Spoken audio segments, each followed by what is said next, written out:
Hello दोस्तों, this is Vishakha जागर coming up with next round of news simplified, जहां पे हम कोई एक न्यूज लेते हैं और उसके सभी पहलुओं से आपको रूबरू करा देते हैं। आज की जो न्यूज है वो तकनीक के ऊपर है। कहते हैं किसी भी देश को तकनीकी विकास हमेशा करते रहना चाहिए, अगर नहीं हो तो वो रेस में पीछे रह सकते हैं। ये इंडिया के लिए भी ट्रू है। जब हम इतना ज्यादा खाद्य नहीं बना पा रहे थे तो PL 480 स्कीम के अंदर हम यूएस पे डिपेंडेंट थे। यूएस उसे आसानी से हमारे अगेंस्ट यूज कर सकता था, तो हमने क्या किया, जो hybrid varieties of wheat available थी इंटरनेशनल मार्केट में, हमने भी उन्हें इस्तेमाल किया और अपनी फूड प्रोडक्शन इतनी बढ़ा ली कि हम एक फूड सिक्योर नेशन हो गए। ऐसे डिलेमा में हम अक्सर आते रहते हैं, जैसे फूड प्राइसेस बढ़ जाए, हम जनरेट नहीं कर पा रहे तो हम सोचते हैं या तो इंपोर्ट करें या फिर कुछ करें। तकनीकी विकास अब इतने हो चुके हैं कि पहले hybrid varieties without genetic changes होती थी, बट अब जेनेटिक चेंजेस से होती हैं। अब इससे एक चीज तो ये होती है, यील्ड बढ़ जाती है, बट इससे दूसरी तरफ खतरा भी हो जाता है कि क्या जेनेटिक चेंजेस ठीक हैं, क्या हम इसे खा सकते हैं, क्या हमें करना चाहिए भी या नहीं। इन्हीं सभी सवालों के जवाब हम आज आपको देंगे in our session India importing scientifically modified soya meal. तो अब जानेंगे कि पहली बात जेनेटिकली मॉडिफाइड क्रॉप्स क्या होती हैं वगैरह वगैरह through R news, that is in its first India genetically modified soybean जब जनरेट कर रही है। तो कुछ सवाल आपके जहन में बने होंगे, जेनेटिकली मॉडिफाइड या GM क्रॉप्स क्या होती हैं। दूसरा, इंडिया में क्या स्टेटस है, क्या हम इंपोर्ट करते हैं, क्योंकि सवाल बना था ना, क्या जेनेटिकली मॉडिफाइड क्रॉप्स खाना सेफ है। तीसरा, फिर अगर सेफ है या नहीं है तो यूजेस क्या है GM क्रॉप के। और चौथा, अंडरस्टैंडिंग द न्यूज ओवरऑल कि सोयाबीन की जो इंपोर्टिंग है वो अलाउड है या नहीं, अगर है तो गवर्नमेंट ने कौन से रास्ते निकाले हैं या क्या वो रीजन दे रही है कि सोयाबीन या जेनेटिकली मॉडिफाइड सोयाबीन को हमें इंपोर्ट करने की जरूरत है। तो इन सब को आज हम एनालाइज करेंगे इन आवर सेशन। तो सबसे पहले आपकी एक जिज्ञासा खत्म कर देते हैं, that is telling you genetically modified crop क्या होती है। तो ये जानना बहुत इंटरेस्टिंग है, बस यहीं पे ध्यान दें। जेनेटिकली मॉडिफाइड क्रॉप का मतलब होता है अगर किसी क्रॉप की जेनेटिक्स या उसके DNA में अगर आप छेड़छाड़ कर दो। आपको पता है DNA AGTC या फिर आपके जो शुगर एसिड्स होते हैं उनसे बनता है, एडेनिन, ग्वानिन, थायमिन, साइटोसाइन, उनका सीक्वेंस होता है। AGTC का पूरा सीक्वेंस होता है, एक दूसरे से जुड़ते रहते हैं। अब मान लीजिए AGTC था बीच में, और ये पैटर्न रिपीट जब होते हैं ना, तो एक पैटर्न एक तरीके का फीचर इंसान को दे रहा होता है, राइट ना। मतलब एक जो पूरी जीन का सीक्वेंस होता है वो एक फीचर के रिस्पॉन्सिबल है। जैसे अगर by the way human being अपने लिम्स को यूज कर पाते हैं, या फिर मतलब ह्यूमन बीइंग अपने लिम्स को पकड़ने के लिए यूज करते हैं और बैट अपने लिम्स को उड़ने के लिए यूज करते हैं, ये उनके जीन में लिखा हुआ एक पर्टिकुलर फीचर रिस्पॉन्सिबल होता है। अब इमेजिन अगर कभी ऐसा हो कि ह्यूमन बीइंग को ऐसे फीचर देने हो वो उड़ सके, तो उसके जीन में थोड़े चेंजेस करने पड़ेंगे। तो बैट के थोड़े उसके जीन में से वो फीचर निकालने पड़ेंगे जिसकी वजह से उसके जो लिम्स हैं वो थोड़े फ्लाई लाइक हैं। और उसे ह्यूमन बीइंग, ये आपका जो इंसान है ना, उसके DNA में यहाँ पे बैट का वो डालना पड़ेगा और फिर आपका कॉन्टिन्यूस होगा। मे भी शायद कभी हमारे पर आ जाए, पर ये तो खैर अलाउड नहीं है। जो अलाउड है आज उसे समझते हैं। इसका एग्जाम्पल मैं आपका बैसिलस थोरेंगियस ले सकती हूँ। कॉटन, BT कॉटन जिसको कहते हैं। कॉटन, इंडिया में जो कॉटन होता है इसकी वैरायटी अच्छी है, but it is vulnerable to many kind of worms, जैसे आपके पिंक बॉलवर्म, ये इनकी लीफ और इसको खा जाती है। लेकिन वहीं पे एक बैक्टीरिया की एक ऐसी स्पीसीज है जो कि पिंक बॉलवर्म को खत्म कर देती है। वो एक ऐसी प्रोटीन बनाती है, it is a kind of a protein, जो कि बॉलवर्म के गट में जाती है, उसका मीडियम चेंज कर देती है और उसके जो गट को खराब करके और फाइनली उसे बर्बाद कर देती है।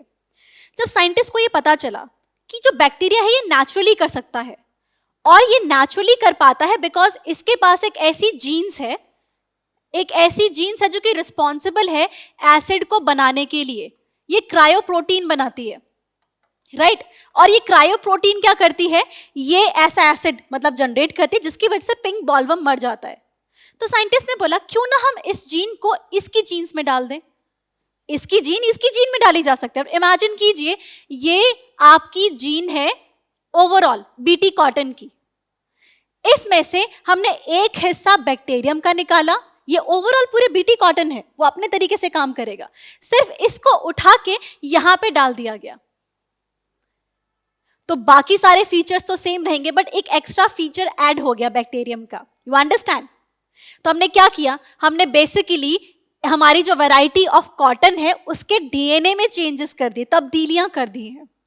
उस तब्दीली की वजह से कॉटन के पास कुछ अलग से फीचर आ गए। जैसे हम नहीं कहते कि ह्यूमन के पास पंख हो सकते हैं, मे बी बैट में से निकालिए थोड़ा सा, उसके थोड़े डीएनए को ट्विस्ट कीजिए, वो अलाउड नहीं है। ह्यूमन बीइंग में भी जेनेटिक मॉडिफिकेशन अलाउ नहीं है, तो ये अभी कहीं आंसर में इसको मत लिख कर आ जाइएगा। Now that is understanding. आपने जो अब तक समझा कि जेनेटिक मॉडिफिकेशन क्या होती है, इसे और अच्छे से आप समझना चाहते हैं तो जैसे बैक्टीरिया का डीएनए था, ये डिजायर्ड फीचर था, हमने इसको ले लिया, इसको रेप्लिकेट कर लिया, क्योंकि एक काम नहीं करेगा, हमने मल्टीपल निकाले, रेप्लिकेट कर लिए। इसके बाद ये वो हमारा प्लांट है जिसमें हमें फीचर ऐड करने थे, प्लांट हो चाहे एनिमल हो, ये उसका कंप्लीट डीएनए है। उसमें से हमारे प्लांट का है, उसमें तो थोड़ा सा सीक्वेंस हमने डिजायर्ड जो डीएनए है उसका डाल दिया, राइट? ये आपका ऐड हो गया, यहां पे मैंने समझाया। अब हमारे पास एक नया सीक्वेंस आ चुका है जिसमें मॉडिफिकेशन हो चुकी है। अब हम क्या चाहते हैं, ये रेप्लिकेट हो, तो हम इसको टिश्यू कल्चर में ग्रो करेंगे, इसकी बहुत सारी वैरायटीज बना लेंगे, फिर इसको आप फील्ड में डाल सकते हो, फील्ड में ये ग्रो कर जाएगा in under the plant breeding program. अब ये था आपका जेनेटिक मॉडिफिकेशन। आई होप आपको समझ में आ गया हो और दोबारा कभी जानने की जरूरत ना पड़े कि जेनेटिक मॉडिफिकेशन क्या होता है। अब जरा समझते हैं कि इसका असर क्या होता है, ये क्यों जरूरी है। जेनेटिक मॉडिफिकेशन से बहुत सारे फायदे होते हैं। मैंने तो आपको एग्जांपल दिया एक ऐसा जिसमें पेस्ट रेजिस्टेंस डेवलप हो गई थी पिंक बॉलवर्म के लिए। बीटी कॉटन में यही होता है। जो बैक्टीरिया है उसका नाम बैसिलस थुरांजियस है और आपका कॉटन की वैरायटी होती है, तो उस बैक्टीरिया की वो क्वालिटी आपके कॉटन में डाल दी गई है जिसकी वजह से उसके अंदर पेस्ट रेजिस्टेंस हो चुका है। पर ये इकलौती चीज नहीं जो आप कर सकते हो, इससे क्लाइमेट रेजिस्टेंस भी डेवलप हो सकता है। और सिर्फ मतलब we are not only theorising it, this has happened even. आपका स्वामीनाथन इंस्टीट्यूट है आसाम में, कुछ ऐसी वैरायटीज ऑफ राइस ग्रो की गई हैं जो कि मैंग्रोव के डीएनए को लेती है।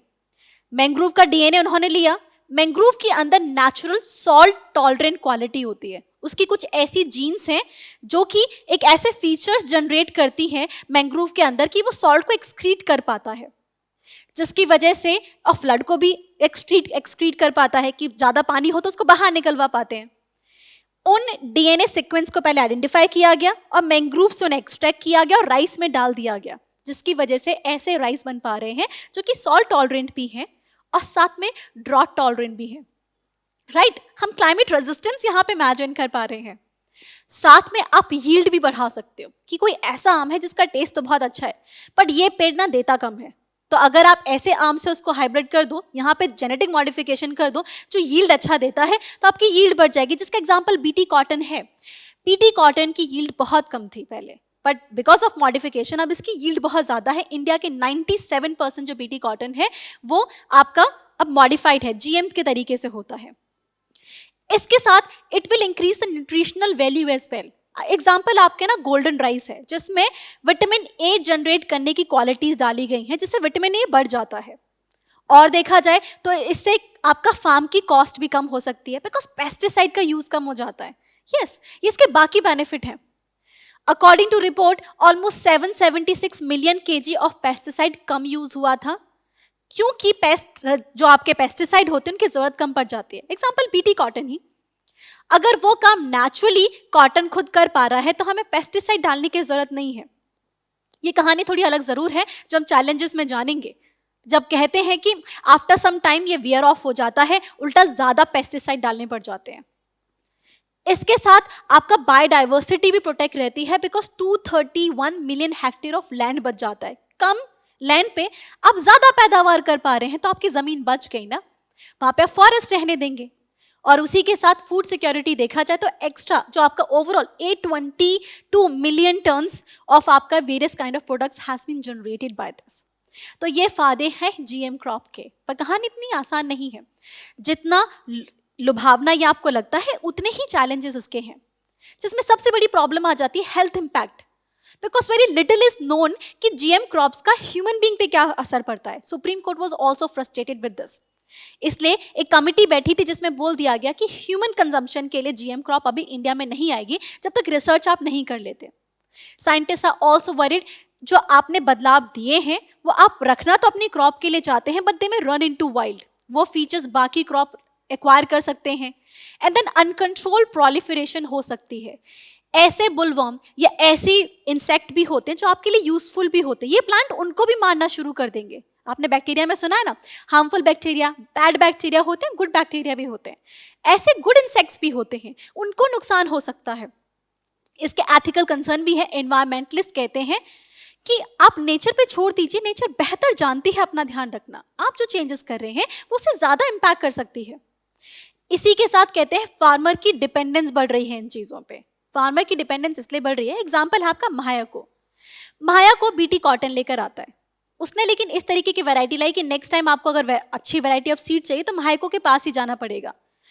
एक बार अगर फार्मर ने वो क्रॉप ग्रो की तो दूसरी बार वो फीचर्स उसको नहीं देखने को मिलते हैं, डिग्रेड हो जाते हैं. तो हर बार फार्मर को महाको पे जाना पड़ेगा. पहले ऐसा नहीं होता था. फार्मर क्या करते थे, सीड मार्केट से नहीं खरीदते थे. उन्होंने अपनी फसल उगाई, उस फसल का 90% उन्होंने बेच दिया, 10% वो रख लेते थे अगले साल की सीड के लिए. तो वो किसी पे डिपेंडेंट नहीं थे. पर हर बार इस बार उनको महाको के पास जाना पड़ेगा जिससे कि नई वैरायटी ऑफ सीड ला सके, बिकॉज नेक्स्ट जनरेशन में उतनी अच्छी कंट्रोल नहीं है. Now that is something we all are worried about. सिर्फ हम भी वरीड नहीं थे, सरकार भी इससे काफी इंपैक्ट हो गई थी, जिसकी वजह से नए रेगुलेशंस लाने पड़े. Government of India came up with various regulation. अब उनको समझना जरूरी है बिकॉज उससे आप न्यूज समझ सकते हैं. जिसमें से सबसे पहले government of India what it did, it has set up a genetic engineering appraisal committee या GEAC जिसे कहते हैं. It is an statutory body. Statutory body वो होती है जो किसी लॉ के तहत बनती है. ये एनवायरमेंटल प्रोटेक्शन एक्ट ऑफ 1986 के अंदर बनती है और इसको ministry of environment, forest and climate change के नीचे बनाया गया है. इसका काम होता है, इसका काम बहुत जरूरी है. ये 3 स्टेजेस पे काम करती है. पहली बात, अगर आप एक्सपेरिमेंट भी करना चाहते हो किसी जीएम क्रॉप के लिए तो आपको GEAC की रिकमेंडेशन, अप्रूवल चाहिए होगा. आपने एक बार एक्सपेरिमेंट कर लिया तो फील्ड ट्रायल पे जाओगे, उसके लिए भी अप्रूवल चाहिए. एक्सपेरिमेंट में भी अलाउ कर दिया पर फील्ड ट्रायल नहीं, बिकॉज एक्सपेरिमेंट बहुत सारी जगह हो रहे हैं. आपका धारा हो, मस्टर्ड हो, ऐसी बहुत सारी जगह, कम से कम 10 to 20 एक्सपेरिमेंट साल में चल ही रहे होते हैं. बट सभी को निकाला नहीं जाता मार्केट में क्योंकि वो GEAC सबको अप्रूव नहीं करती. तो ये 3 स्टेज, पहला एक्सपेरिमेंट, दूसरा फील्ड ट्रायल और तीसरा कमर्शियल यूज के लिए, ये सारा अप्रूव आपका GEAC करते हैं जो कि एक स्टैट्यूटरी बॉडी है, मिनिस्ट्री ऑफ एनवायरमेंट के अंदर है. ये 3 फैक्ट जरूर याद रखें. अब बहुत सारी बॉडीज भी, उनको हम डिस्कस नहीं करेंगे. अब आपको स्टेटस पता होना चाहिए कि इंडिया में कौन कौन सी जीएम क्रॉप अलाउड है, बिकॉज आप खा रहे हैं, आपको पता होना चाहिए. तो अभी तक सुप्रीम कोर्ट की गाइडलाइंस की वजह से कोई भी ह्यूमन कंजम्पशन वाली जीएम क्रॉप अलाउड नहीं की गई है, because supreme court made sure, it said कि ह्यूमन कंजम्पशन वाली अगर कोई फूड क्रॉप है तो उसको ना निकालें जब तक उसके बारे में अच्छे से इंफॉर्मेशन ना पता हो. आपको नहीं पता, आप ना निकालें, तो हम नहीं निकालते. अब तक सिर्फ एक जीएम क्रॉप कंट्री में अलाउ की गई है, even for importing, that is BT cotton, जिसको 2002 में रिकॉग्निशन मिला था. साथ में बीटी ब्रिंजल को 2010 में, एक्चुअली इट वाज 2007 में बात की गई थी, बट बीटी ब्रिंजल को कभी अप्रूवल नहीं मिला. इंस्टेड 2010 में उसको 7 में हटा दिया गया. रिसेंटली बहुत सारे संगठन, इंक्लूडिंग सेठकारी संगठन, टॉक्ड अबाउट कि बीटी ब्रिंजल निकाल देनी चाहिए. यहाँ पे खबरें भी हैं कि हरियाणा में तो ये जनरेट हो भी रही है, बट ऑफिशियली इसको अलाउ नहीं किया गया है. इसी के साथ जीएम मस्टर्ड, जो कि दिल्ली यूनिवर्सिटी ने बनाई है, इसकी भी बातें चल रही हैं, बट इसको भी अब तक अप्रूवल नहीं मिला. Now with this you are done, कि आप समझ चुके हैं कि जीएम क्रॉप की हिस्ट्री क्या है और सरकार इसको कैसे रेगुलेट करती है. अब जरा न्यूज समझते हैं. रिसेंटली जो आपकी जेनेटिकली मॉडिफाइड सोयाबीन को अप्रूव किया गया है, and this is going to be for the first time after BT cotton. BT cotton से पहले किसी को अलाउ नहीं किया गया था. सवाल ये बनता है, तो क्या ह्यूमन कंजम्पशन के अलाउड है? बोले नहीं, ये सिर्फ पोल्ट्री के लिए है. This is why government is saying कि हम सुप्रीम कोर्ट की कमिटी की जो गाइडलाइंस है उसको वायलेट नहीं कर रहे, क्योंकि ये तो सिर्फ पोल्ट्री के लिए है, ह्यूमन कंजम्पशन के लिए नहीं है. इसके साथ इसको जो नॉड मिली थी, मिनिस्ट्री ऑफ एनवायरमेंट ने कहा कि ये आपकी नॉन लिविंग कैटेगरी में आती है, लिविंग कैटेगरी में नहीं आती. अब ध्यान रखें, लिविंग और नॉन लिविंग कैटेगरी में क्या फर्क होता है. सोयाबीन के केस में जो सोयाबीन हम ले रहे हैं वो प्रोसेस्ड है। इसका मतलब जो आपने एक बार, जब तक वो खेत में थी वगैरह, तब उसके जेनेटिक्स एक्टिव थे, पर जब वो खेत से निकाल दी गई, उसको कंपनी में प्रोसेस किया गया, अब उसका जेनेटिक थोड़ा ना रेप्लिकेट कर सकता है। जेनेटिकली किसी को भी रेप्लिकेट करने के लिए अलाइव होना पड़ता है। आपको पता है ना, वायरस को भी रेप्लिकेट होने के लिए किसी और बॉडी में एंटर करना पड़ता है, किसी और के डीएनए में जाके रेप्लिकेट होता है, राइट? जो डीएनए है वो लिविंग बॉडी या फिर किसी भी तरीके से लिविंग सेल के अंदर रेप्लिकेट होते हैं। एक प्रोसेस सोयाबीन में लिविंग वाली क्वालिटी तो रही नहीं ना, it is a non living category, and that's why government of India, ministry of environment says that कि जीईएसी की अप्रूवल की जरूरत ही नहीं है, बिकॉज ये तो नॉन लिविंग कैटेगरी है। सरकार ने ऐसा किया क्यों? बिकॉज डोमेस्टिक प्राइस बढ़ चुकी थी। पहले सोयाबीन 40 पर केजी में मिल रहा था, अब 110 के आसपास है, जिसकी वजह से मीट इंडस्ट्री या पोल्ट्री इंडस्ट्री बहुत ज्यादा इंपैक्ट हो रही थी। सारी सरकारें महंगाई से बहुत डरती हैं, सरकारें बदल जाती हैं जब महंगाई आती है। 2013 तो आपको याद होगा, तो ये सरकार भी इसलिए डरती है। आई होप आपको ये सेशन पसंद आया हो, and if that is the case then like us, subscribe us and connect to us, because we are present on various social media platforms just to help you. Thank you so much.